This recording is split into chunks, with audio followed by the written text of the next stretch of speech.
Or do we have Amanda? Hello, everybody. Okay, thank you, Amanda. Hello, everyone. So as Amanda said, my name is Peter Gergen. I'm a professor in the Department of Biochemistry and Cell Biology and the director of the undergraduate biology program, as she mentioned. Welcome to the webinar, and hopefully you find this to be an interesting and useful hour of time that we spend talking together. So what we'd like to do today in this presentation, we'll do some introductions. So I have a couple of current Stony Brook students that I'd like to introduce you to. I'll talk about an overview of the life sciences and the curriculum in the life sciences at Stony Brook University. A major purpose of today is to talk about some of the different options for students that are interested in the life sciences. So there's a biochemistry major, and then in the biology major, there's a BS degree and a bio BA degree. And we'd like you to have a clear understanding of what are the key differences between these, and how do those differences line up with a career in the health professions. We'll talk about undergraduate research opportunities. Stony Brook is a Research One university, and it's something that I think a major asset or a major strength of the education at Stony Brook is the opportunity to do research as an undergraduate. And so we'll spend some time talking about that. And somehow I already advanced to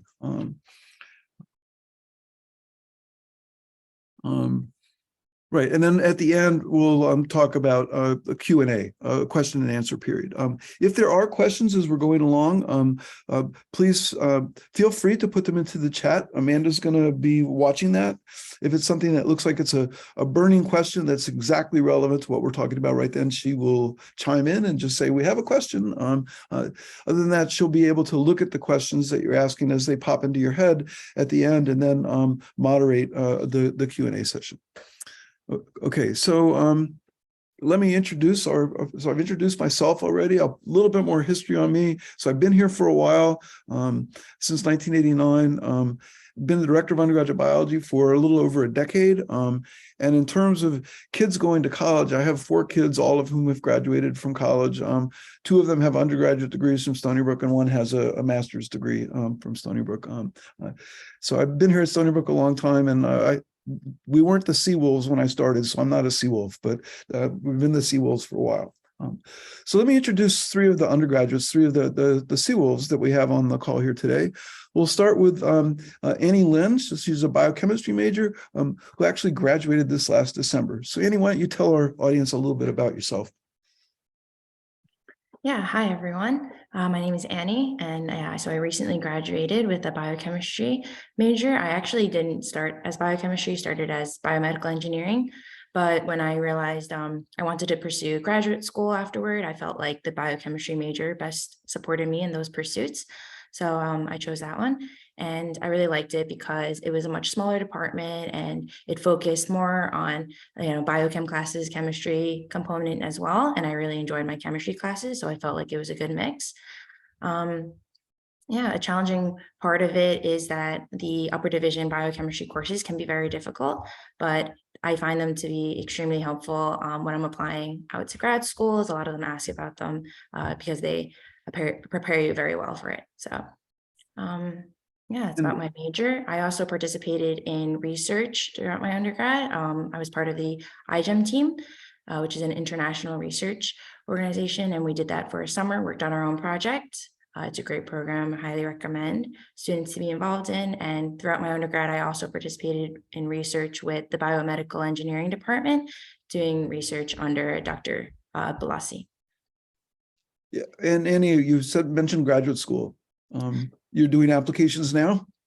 Yeah, so I applied last year for dental school, so I'll be beginning that this fall. Congratulations. Thank you. All right, let's move on to Joseph Basilka, a biology student in the BS degree program who's going to graduate in May. And you'll hear more about the specializations later. His specialization is neuroscience, and didn't have too much to do, so he decided to pick up a couple minors as well. So Joseph, tell us a little bit more about yourself. Yeah. Hi, everyone. I'm Joe. one thing that I really liked about the bio major is that it allowed you to specialize, because I knew I wanted to pursue something in the biological sciences, but with that specialization, as you can see, it helped me pursue my interest in neuroscience. Um, and also just the minors that I was able to tack on were able, they gave me an opportunity to look at other things I was interested and still related. I'm a pre-med student, so right now I'm in the application cycle, and I'm going to be attending medical school in the fall. Um, some other things I was involved in at Stony Brook include research. I did something called the Eureka Summer Program. I'm sure Dr. Gergen's going to talk about that later on. A lot of great research opportunities at Stony Brook. I'm also the vice president and event coordinator for the Pre-Med Society, which allows me to, introduce to myself, but also other pre-med students at Stony Brook, different positions. I also had some clinical internships, one in the emergency department, and a program run by the medical students at the Renaissance School of Medicine to mentor pre-med students on the undergraduate side of campus. And Joseph, you mentioned you're in the application cycle now. Interviews? Yeah, so actually, as of now, there's no final decision yet, but I was recently accepted to Stony Brook's medical school, and that's where I intend to go. Oh, well, congratulations. Thank you. Okay, and then the last but not least, Megan Italo, a bio BA student with the minor in Italian. Megan will also be graduating this May. And I'll just mention, I know Megan also has been involved in research because she's been in my lab for the last 2 years. So Megan, take it away. Yeah, so yeah, as Dr. Gergen said, my name is Megan. I'm a bio BA student minoring in Italian, and I'm planning on graduating this upcoming May. As a freshman, I actually initially was a bio BS student and wasn't aware of the BA program until my freshman year. But I was going into college already intending to minor in Italian. And when I found out that there was sort of a combined program and a way to still be able to major in biology, but also be able to pursue my personal interest in a field outside of the STEM field, and something in liberal arts, I decided to switch to the BA, and it's been really great. I would say challenges. The bio curriculum at Stony Brook can sometimes be a bit challenging, and I would say rewarding aspects of the BA, as I said before, was being able to pursue my interest in biology and complete all my requirements for any pre-health field, but also be able to take classes in an interest in the liberal arts. And I'm planning on applying to medical schools this upcoming cycle. As far as things that I'm involved with on campus, I'm a lab member at Dr. Gergen's lab in the Department of Developmental Genetics. This past summer, I was involved in the Eureka research program that Joseph just mentioned previously. I work at the tutoring center on campus. I'm also a member of a club on campus called Music and Medicine, which is a volunteer music therapy club. So we go to Stony Brook Hospital and Child Care Center, veterans homes, and play for the patients. And yeah, I think that's about it. Yeah, before we leave this slide, I know, Megan, you're a TA for a course now, and Joseph, I think you also, as the chemistry minor, you probably were a UGTA for a couple of chemistry courses. Annie, I don't remember. Were you an undergraduate TA as well? Yeah, I TA for an Orgo class as well. Okay, so Orgo's organic chemistry, for those that don't know the lingo. What I'll say, the chemistry department uses a lot of UGTAs, as does biology. And the advantage, or I think the nice thing about that is the way you really learn something is to be the one in the front of the room that supposedly knows what's going on. And so having the opportunity to be a UGTA, and for students that are interested in a career in the health professions, being a UGTA in Orgo, as Annie said, is actually competitive. That they get lots of people that want to do it because they want to learn organic chemistry really well for the MCATs. And it's selective, and I think it's a very, very positive thing. And I know the undergraduates really appreciate the UGTAs. Okay, so let's move on. Thank you all. We have one question, which I think Okay. it would be a good time for. It's specifically for Joseph, but I think it's probably appropriate for everyone. It asks about, so if you have a major, let's say a bio BS, are minors something necessary or recommended if you're on a pre-med track?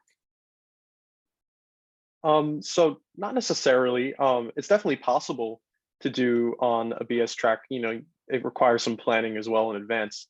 But when it comes to the pre-med track, there aren't necessarily any requirements when it comes to what your major is or minors. Rather, there are a bunch of prerequisites that you need to make sure you cover, which can be done with any major as long as you plan your schedule accordingly. Yeah, just, I will mention that the chemistry minor, you take several courses in chemistry to be a bio major. We'll get into the curriculum in a minute. That if you work as a TA for a couple semesters, some of those credits can count towards the minor, and you only have to take an extra, what is it, Joseph, maybe 2 other courses?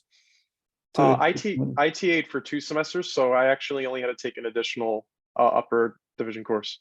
Right. So you're getting a minor with 1 more course. Yeah. Yeah, and there are lots of students that double major. I think I think one of the real common of double majors is the applied math major does not have that many credits. And so if your quantitative reasoning stuff is what you like, to be a biology major or biochemistry major and have a double major in applied math is pretty common. All right, let's move on. Any other questions, or maybe we want to get comments from Megan and Annie on what Amanda just asked. Yeah, I can just add on. I agree with Joseph. For any like really grad school, when I was applying for like dental, they didn't have any recommendations or requirements for like minors. They were actually really just looking for students who like they minored in something you have a personal interest in. And so like for me, I really enjoyed my writing classes, and so that's why I chose to minor in the in writing and rhetoric. And but the one great thing about like any of the biology and the biochemistry major at Stony Brook is that you have a lot of like freedom and flexibility with them. So I found like I had a lot of freedom and time to be able to add in the minor. So really appreciated that. You shouldn't be saying that. Yeah, I would agree. I think the best thing to do is to minor in something that you personally enjoy rather than choosing a minor because you think it's the thing that people will, you'll be seen a certain way because you chose a certain minor. I think it's just a lot better in the long run if you choose something that is due to your personal interest. Yeah, I would say for the health professional schools, if you have a minor, it doesn't really matter what it's in, but it just shows that you're not a robot, that you have other intellectual interests and that you think and do other things as well. All right, let's get back to biology. So just talking about the life sciences at Stony Brook. So over on the right on this slide is the undergraduate biology program. What the undergraduate biology program does is coordinate the teaching efforts of the 3 different life science departments. And so I'm in biochemistry and cell biology. The neuroscience specialization comes out of the neurobiology and behavior department, and there's a department of ecology and evolution. One of the things you can see from the numbers on the far right is that there's a lot of biology and biochemistry students at Stony Brook. It's about 1/6 of all of the undergrads at Stony Brook. So they're very large majors. A major purpose of this slide is in terms of the life sciences at Stony Brook, putting the undergraduate program into context. And this is in particular with respect to research opportunities. I mentioned before, this is a research one university. The 3 life science departments, most of the faculty in those departments have active research labs and are interested in having undergraduates in their lab. They have PhD students, postdocs. They're generating new knowledge in those areas, and they're teaching undergraduate courses. For students that are interested in the life sciences at Stony Brook, the research opportunities are not restricted to the 60 faculty that are in those 3 departments. There's departments in the School of Medicine and in the dental school. as well as at in the College of Engineering. So Annie mentioned before biomedical engineering. And then we have students that are working with faculty at Cold Spring Harbor or at Brookhaven National Lab. When students are interested in research and are looking at research they might want to do, one of the things we tell them is what you want to do is not look at the undergraduate programs. The departments are arranged in terms of what people teach. That has a lot of overlap with what their research is on, but is not necessarily exactly the same. There's the graduate programs, and Stony Brook, as a Research One university, has a graduate school that's quite robust. And this is sort of what I'll call the minimal set of graduate programs, PhD programs in the life sciences. And I can tab Joseph on this one. Actually, he's in a lab that's in the Department of Pharmacology in the School of Medicine. And so I don't remember how he found Holly Colagnato's lab, but there's all of these opportunities. In terms of doing research, there's about 60 faculty in the 3 life science departments. There's over 250 faculty between the different resources that I just talked about. And one of the attributes of Stony Brook is, compared to some of our peer institutions, is that the medical school is across the street from West Campus. It's actually, there's a highway that separates West Campus and the medical school, but there's a walkway that goes underneath the highway. So you can be in Orgo, and then go to the lab over in the pharmacology department for a couple hours, start a gel, and then go to your physics class, and then come back and stop the gel and see what the results of the experiment are. And so the access to research is something we'll come back and talk about that a little bit more. Okay, so what I want to talk about for a couple minutes now is the curriculum. And so this slide here, we have different disciplines on the left. The foundational courses in biology, math, physics, and chemistry. So this is pretty much your sophomore and maybe extending into your junior year is these courses over on the left. And then at the upper division level, we have what we'll call major or specialization. So there's a BS, a Bachelor of Science in Biochemistry. At the bottom, there's the Bio BA with an approved minor, and we'll talk more about that in a minute. And then here's some of the different specializations in the Bio BS degree program. I think if Megan hadn't switched to the Bio BA, I'm going to guess she probably would have been a Bio BS in developmental genetics, based on her interest. Don't know that, but that's just a guess. And Joseph's in the neuroscience. So this is one of the points I want to make to this slide is in terms of attacking the curriculum. Biology, there's 3 foundational courses. They're all 200 level courses. Students typically don't take those in the first semester of their freshman year, and I'll give you more on that in a second. One of the things that's different at Stony Brook, these 3 lecture courses are taught by the 3 life science departments. There are no labs associated with the lecture courses. The lab courses are separate, and the lecture courses are modular. You can take them in any order. There's a recommended order, but if the class that you'd like to take first is full, you could take one of the others second semester of your sophomore year or second of your freshman year. The labs are sequential, and they're not cookbook labs that are connected to the lecture courses, because when we're teaching the labs, we don't know which lecture course you might be in. They're about building skills in techniques, the fundamentals of scientific inquiry in the biological sciences.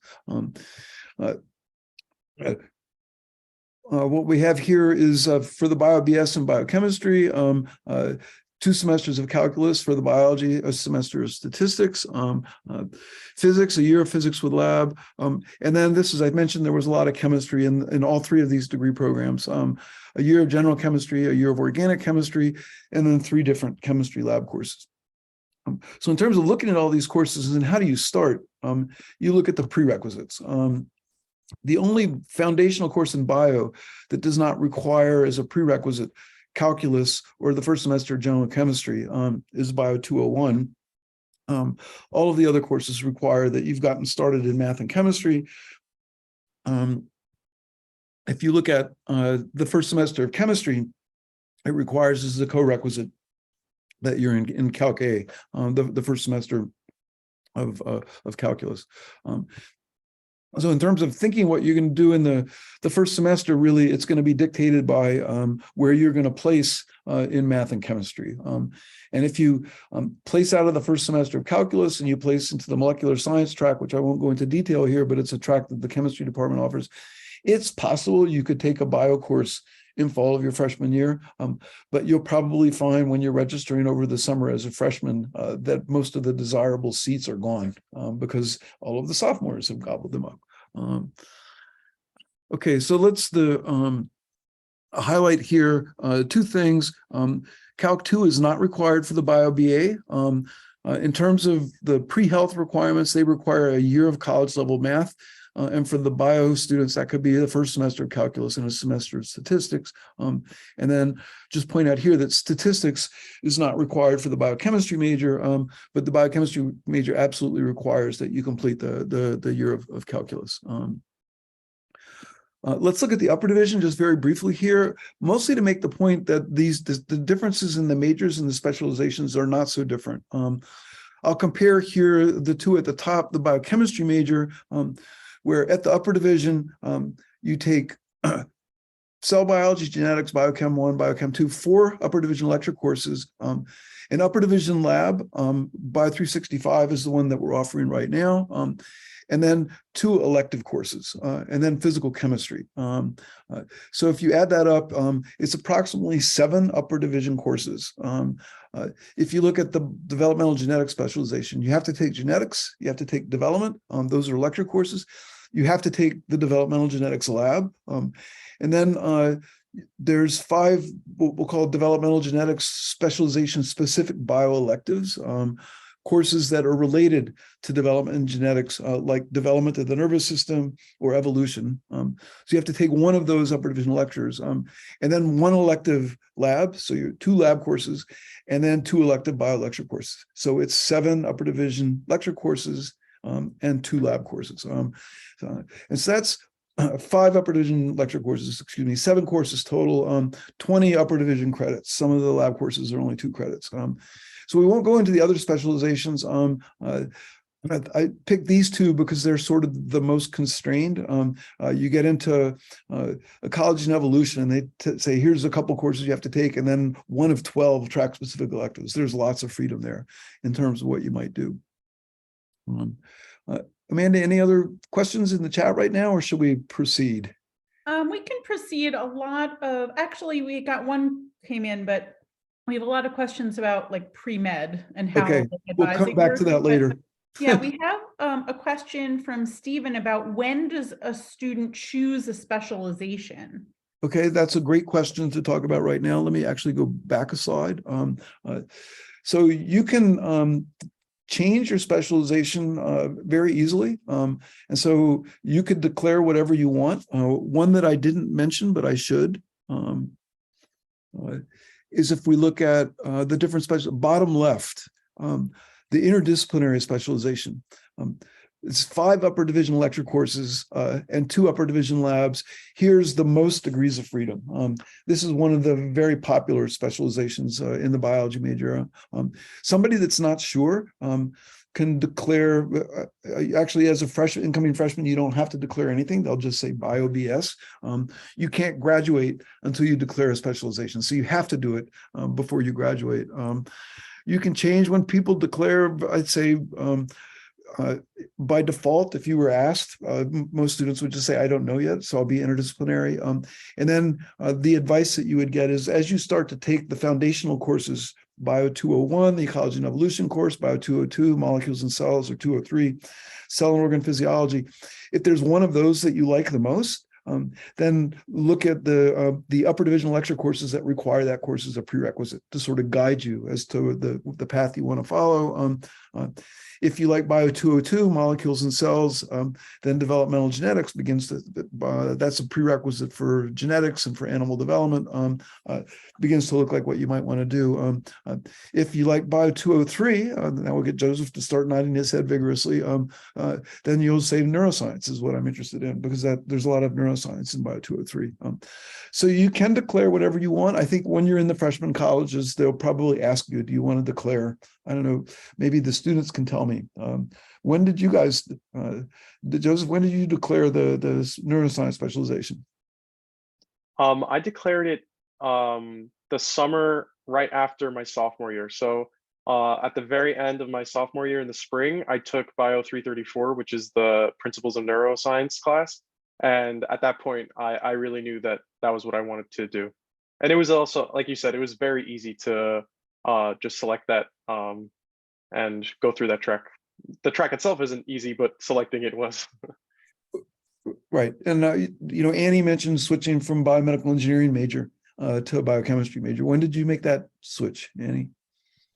Yeah, I switched after my first semester, and it was a pretty simple process. I believe they still have a Google form to do so, and you can put that in. And I think, Megan, you already said that you switched to the BA pretty early. Yeah, When you yeah, found I out think about towards it. the end of my first semester, once I found out it existed. Right. All right. So let's talk a little bit more about the BS versus the BA. So the Bio BS is 50 credits at the foundational level. So if you count up the Bio 201, 202, 203, 204, 205, the math, chemistry, and physics, that's 50 credits. For the Bio BS, you have to do 20 upper division credits. So that's credits that are 300 level or higher, including 2 labs. One of the things you can do with the labs is you can replace one of the labs with 2 semesters of independent research for credit.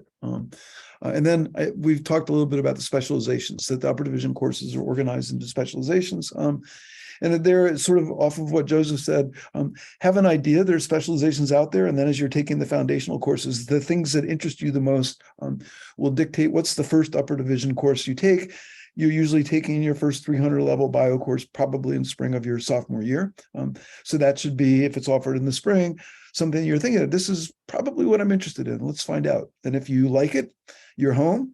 And if this is not exactly what I thought, what you saw when we were looking at the structure of the different specializations, they all have 4 courses that are required, 3 lectures in a lab typically, and then 3 what we'll call breadth courses. So if you took neuroscience and decided that's not for you, now you've done your breadth requirement for one of the other specializations. Okay, so 50 credits at the foundational level, 20 upper division credits, about 70 credits altogether. The Bio BA, 47 credits at the foundational level. So it's 3 credits less because there's only 1 semester of calculus. I'll just point out here that similar, the Bio BS, the Bio BA, and the biochemistry major, all of those in the foundational curriculum satisfy the prereqs for medical school or dental school or vet school. You have to take microbiology if you want to go to vet school. So that would be one of your upper division electives. But in terms of the foundational stuff, the 3 majors all do that.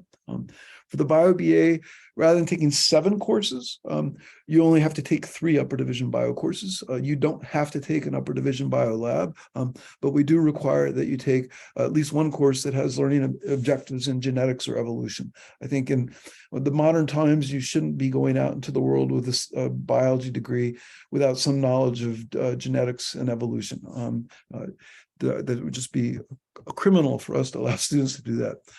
And the key here is that the upper division specialization is replaced with an approved non-overlapping liberal arts minor. So in terms of the total number of credits, minors typically are between 18 and 24 credits. So that adds up to a little bit more, 50 plus 20, 70, 47 plus, here's 3 upper division courses, gets us up to about 56. I just added another 18 onto that. That's now 74. But it turns out to be not the case. Your general education requirements are going to require courses in the different areas of the liberal arts. And at Stony Brook, you have to have in at least 1 or 2 areas where you take not just 1 course, but you take 2. So for Megan with the Italian, she had to do a foundational Italian course. Actually, you can tell them, Megan, for Italian, how many courses did you have to take and how did you structure that with respect to the BA? So for me, I did have credit coming into school for Italian. So I started already, I believe, at the 300 level courses. So I ended up having to take basically a bunch more like language conversation grammar courses, like literature courses. Yeah, but I think it ended up being around the number of credits that you were mentioning before. Yeah, the point I wanted to make is that a minor might have 6 courses, that if 2 of them are counting for general education, you're replacing a specialization, which is 3 lectures in a lab, with 4 upper division courses in a minor that you like. And so in terms of the load, they're very equivalent.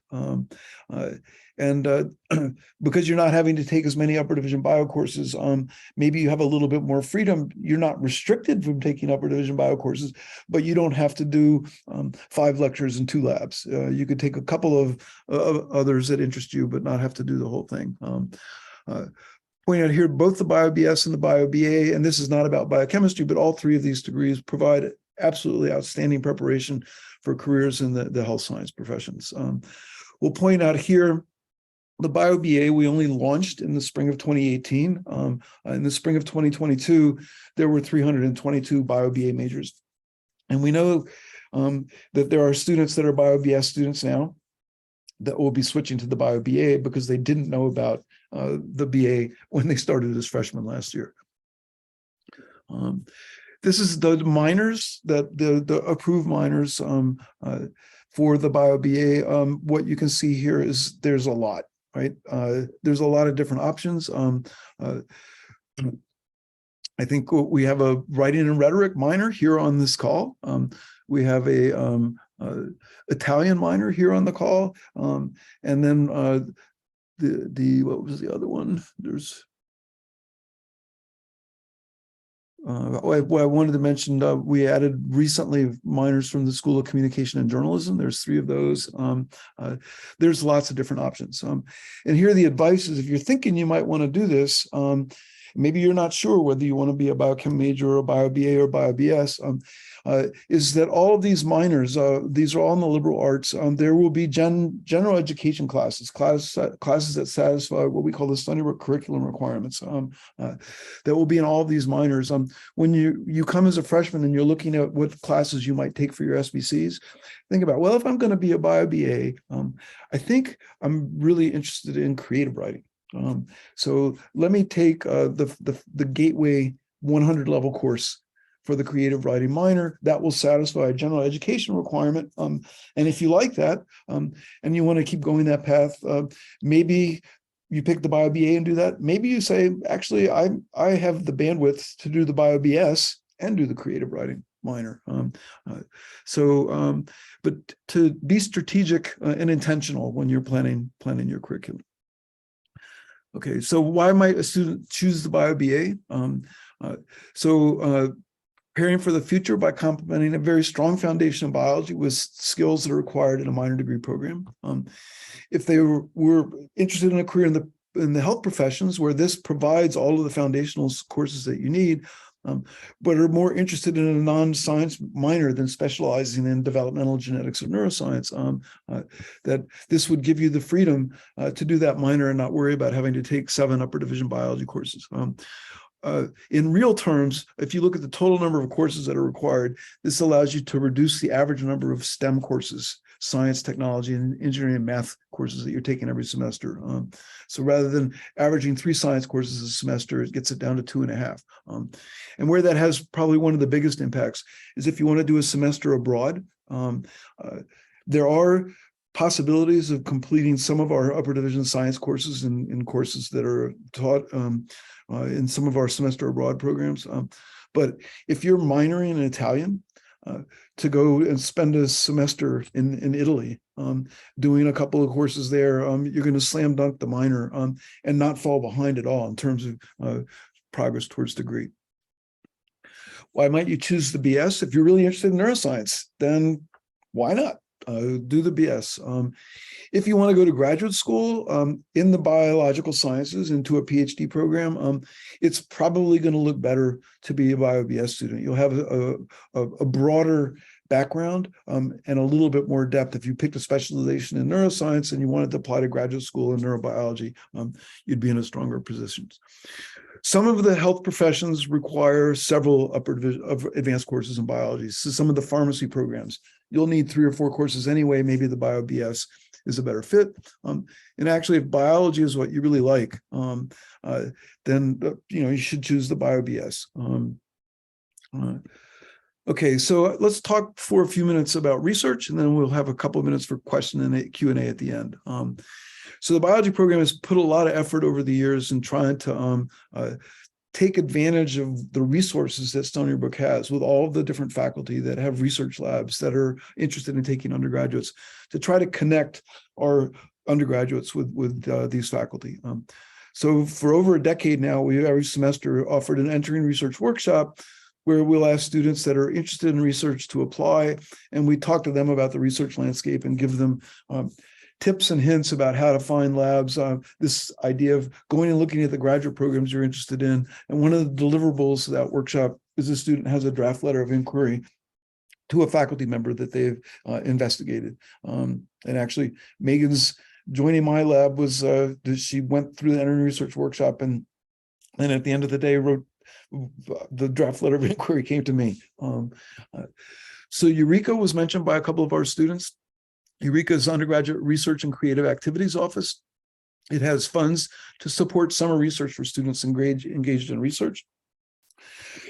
This last summer, 46 undergraduates received awards to support full-time research in the life sciences. And some of the money comes from Eureka. We've been raising money from alumni for years. 12 of the 46 undergraduates that received funding were recipients of Eureka Biology Alumni Research Awards. Explorations in STEM program is one that's specific for students that are not already in a lab, that typically after their freshman or maybe after their sophomore year. That major funding for that right now comes from an energy company here on Long Island, PSEG, which likes supporting engineers. We have alumni donors that have helped us support biology students that participate in some of the extra activities that program offers. Something new this last summer is for women. The Francis Vallée Women in Science Fellowship programs. There were, I think, about 15 or 16 Vallée fellows this last summer that got funding from this program to do research as undergraduates. And 5 of those were doing research in the life sciences. And then Annie mentioned the iGEM team, Internationally Genetically Engineered Machines. It's a student-led research competition. The biology program provides an instructional lab to the students that they own for the summer. We equip it with all the things that they need to do routine molecular biology. And then it's an international competition where they'll go and go to the international competition and present their research. This slide's from last summer. So the 21 team was a 12-member team that earned a silver medal in the 2021 Jamboree, which was virtual because we weren't out of COVID yet. The 2022 team actually went to Paris in the fall and won a gold medal this year. And so that's something that we've been doing this will be our 10th team coming up this year. And the 2023 team is just getting started now. I think there's it's a 14-member team. I think there's 4 students that are just at the end of their freshman year. So they're getting started with research, working on a student design project. Point on this slide is if you look at research for credit, that we're up to, you take a snapshot of any one semester. So the spring 2018, 2,000 majors, that if you looked at all of the majors, all of the bio majors in the spring of 2018, that over 10% of them had at least one semester for credit. If we go to the bottom here, research registration experience by year, and FTFT is first-time, full-time students, the students that matriculated as freshmen. That if we look at the freshmen, there was only 1.3% that had done research for credit yet. So that meant in their fall of their freshman year, they were already doing credit.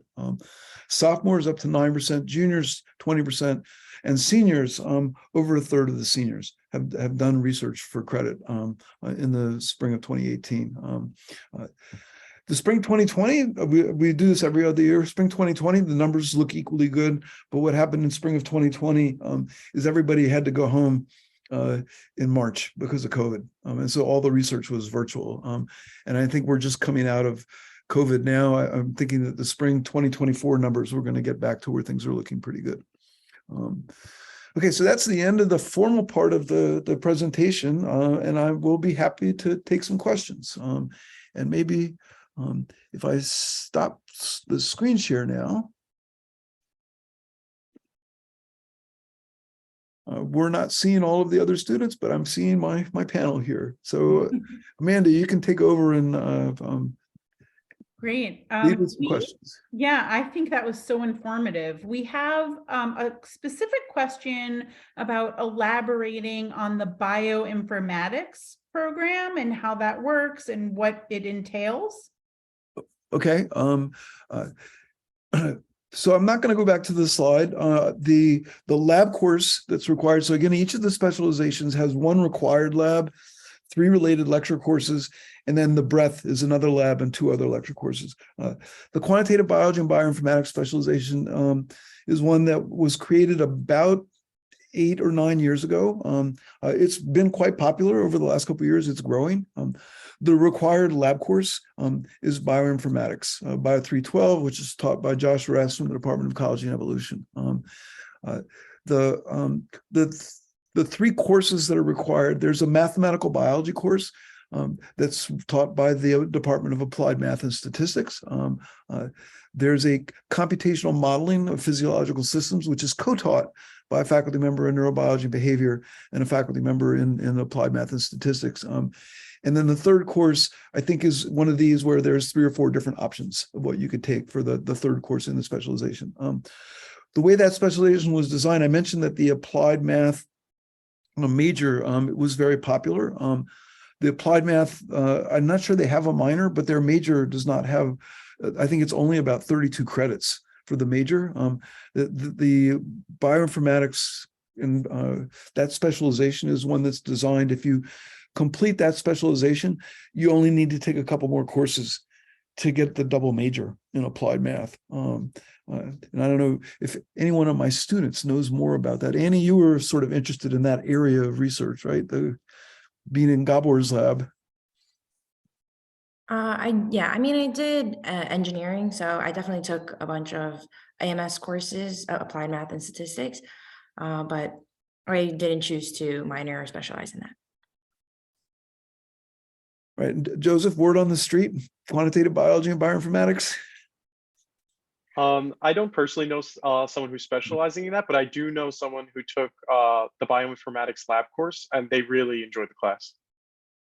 Yeah, it's one of the things I like about that class is, so it's a class that 10 years ago was started by Josh Rest and had one section of 18 students, that it has grown geometrically over the years. And last year, I think he did 5 or 6 sections in the fall and then did 3 sections in the summer. So there's a lot of students that are interested. One of the things that's what you do in that class is you learn how to code. And so that's a transferable skill.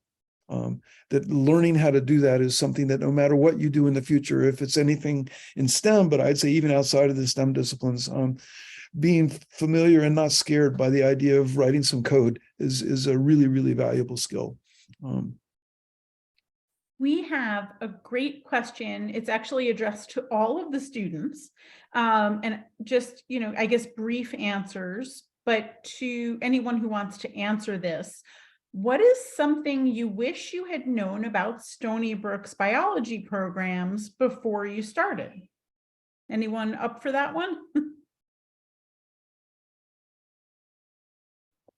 I guess I already said this previously, but I think it would have been nice if I had known prior to starting my freshman year that the BA was an option, because I found out about it, I think, because I went to declare Italian as a minor, and then I went to speak to an advisor about it, and they had let me know that the BA was a program being offered. So yeah, it's good that everyone here is sort of getting an outline of the different options before going into their freshman year. Thank you. We have a few questions about kind of how, pre-med, we call it pre-health or, kind of pre-professional advising works. And kind of a co-question, what the most important factor is when applying to medical school. So how does Stony Brook do it, and what's the most important thing? I can answer to that. So you get a lot of support for when you're applying to different pre-health programs, be it pre-medical. First, you have a lot of advisors from that ASTC, I think academic success or academic and transfer advising. You also have, so there you'll have pre-health specific instructors, or rather advisors. You also have a lot of different student groups on campus. So I'm a part of the Pre-Med Society. There's also Mentors of Medicine and other pre-professional clubs for PA, nursing, dental, and also your courses provide you a lot of support. When you're looking to take the MCAT or other graduate exams to enter into those programs, those courses prepare you very well. And like we mentioned before, the research at Stony Brook also really helps bolster your applications as well. Yeah, I'll maybe mention, so I've talked about research. One of the other things is that I think for medical school, dental school, vet school, any of these health professions, it's becoming a requirement that you've got hours of shadowing, the hours of things that you've done. The same, the same walk that Joseph takes to go to Holly Colagnato's lab to do research on glial cells in the brain is the same walk to go to one of the clinical departments and shadow a doctor. I don't know, Annie or Joseph, either of you wants to talk, or Megan, talk about the proximity of the health science schools and how that has aided your path. Yeah, I can actually mention one thing. Since I work in Dr. Blossie's lab, he is situated in the life sciences building, and actually right next door in the next class over, they hold a lot of biomedical engineering classes. So like we're right in the middle of everything. Very simple, very easy to get to around campus. I actually don't know if I mentioned, but I also do research at the Stony Brook Children's Hospital with the Cystic Fibrosis Foundation. And yeah, as Dr. Gerger mentioned, it's just a walk, probably like 10-15 minutes. You cross and it's very easily accessible to students. Yeah, for me, there have been times where I'll be in the lab on one of the buildings in the health science campus, and then I'll go downstairs to the emergency department for my emergency department internship. Also through research at the hospital, that also helped facilitate some shadowing opportunities. So one of the MD PhD students in the lab, she connected me to a program run by Stony Brook Home, which is the medical student run free clinic. And that actually helped me help get me the opportunity to shadow family medicine physicians at Stony Brook. That's great. We have a question about research specifically, and whether anyone can or has done research while studying abroad. So kind of combining study abroad and research. Is that feasible? It's feasible. It's something that needs to be arranged ahead of time. Right. With anything where you're doing, if you're doing study abroad, or if you're doing the national student exchange program, there are articulation agreements between the schools that our students go to, that what courses at that school are going to count towards what requirements here at Stony Brook, and vice versa. Research is much more nuanced, and so those are not pre-evaluated. But it could be possible, and especially if you're in the neuroscience specialization and you're working in Alfredo Fontanini's lab, and he's got a collaborator that's in the institution where you're going to go study abroad. That's potentially an incredible networking opportunity to go do research in another country. And the cultures are a little bit different in lots of different ways. Research is probably more common, more shared than some of the other things that are different.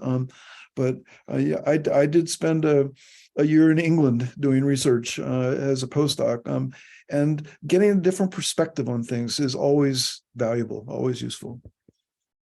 But yes, I have to be arranged ahead of time. Thank you.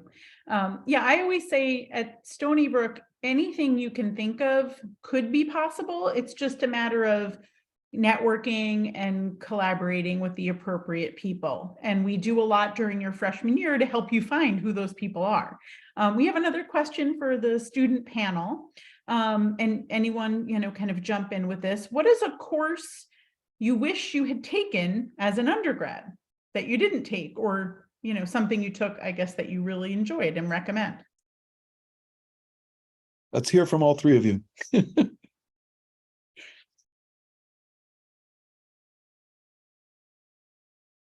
Don't all jump in at once. Megan, why don't you go first? Of course, I wish I would have taken. I don't know. I feel like there's not something that jumps out at me at the top of my head as far as something that I wish I would have taken.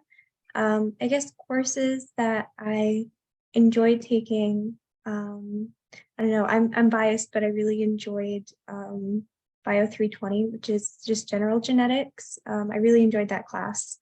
And then as far as classes that were outside of my major, I took like just an introductory psychology and sociology courses. Those were good, especially because those topics are also on the MCAT.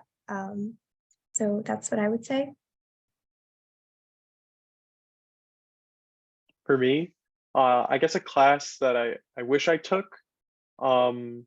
maybe I was actually in my freshman year looking into whether I wanted to do an Italian minor. So maybe if I knew about the bio BA, maybe I would have went down that track. I think I would have stuck with neurobio. That's really where my passion is.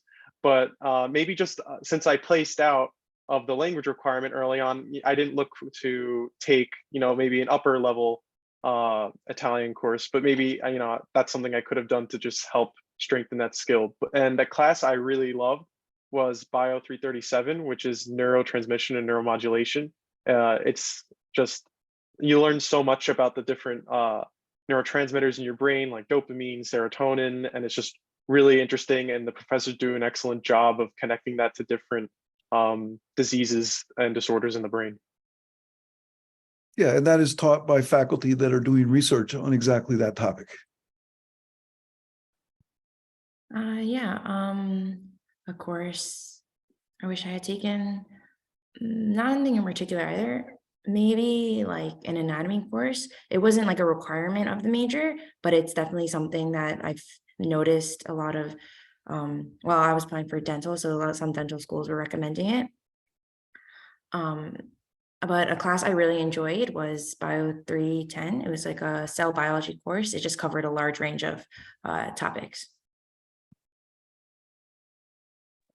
Thank you. And since we have so few minutes left and so much more to share, I personally wanted to just give everyone an opportunity to give, our audience any kind of words of wisdom or advice, like when you think back to when you were just starting college, and is there anything, not so much about the major, but just in general about kind of how anxious you might have been and how that might have been eased, or, just what support you were given. And if you could just share that briefly before we have to end.